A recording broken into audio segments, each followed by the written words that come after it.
অনেক দিনই আছে, দেখা গেলো যে আপনারা ভিডিও বানাতে পারেন না, ঠিক আছে। তা আমি সেই ভাইদেরকে বলতে চাই, আপুদেরকে বলতে চাই, আপনার বাড়ির আশেপাশে আপনি যে মানে কিছু বই আছে বা ক্ষেত খামার আছে, এই ক্ষেত খামারে যাই আপনারা সুন্দর সুন্দর করে ভিডিও বানাবেন, ঠিক আছে। আপনি বানাবেন, ধরেন প্রথম প্রথম ধরেন আপনি ডেলি যদি এটা করেও ভিডিও দেন, তা আপনার রেগুলারভাবে দিয়ে যাবেন, ঠিক আছে। কোনো মিউজিক টিউজিক দেবেন না, ঠিক আছে। এটা করে ভিডিও দেন, আপনি 10 সেকেন্ড 8 সেকেন্ড যে ব্যাপারে যে ভিডিওটা যেটুকু করবেন, ঠিক আছে।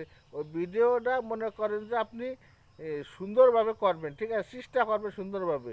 আপনি দেখা গেলো একটা প্রসেসিং নিয়ে করতেছেন ভিডিওটা, প্রসেসিং মানে বসছেন, দেখা গেলো আমি এই যে একটা ভালো একটা গেঞ্জি পরেছি, সুন্দর একটা ক্যাপ পরেছি, হাতে ঘড়ি নিছি, একটা ব্যাজ নিছি, এই যে একটা চেন নিছি, দেখছেন, একটা চেন নিছি, এটা বলে প্রসেসিং, ঠিক আছে। এরকম প্রসেসিং করে যদি আপনি করেন, তাও কিন্তু আপনার ভিডিও ভাইরাল হবে, ভাইরাল হওয়ার সম্ভাবনা থাকে বেশি। আবার দেখা গেলো যে আপনি দেখা গেলো যে সাধারণ যে কাপড়ে পরে পরে রয়েছেন, ওই কাপড়েও একটা ভিডিও আছে, ওটা ভাইরাল হয়ে যায়।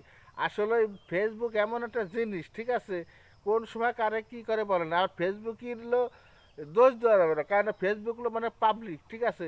যেগুলো একটা ভিডিও কোয়ালিটি সম্পূর্ণ বানালে পারে ওই জিনিসটা হলো পাবলিক দেশে দেখে বেশি, এই জন্য ভাইরাল হয় বেশি, ঠিক আছে, কথাটা মনে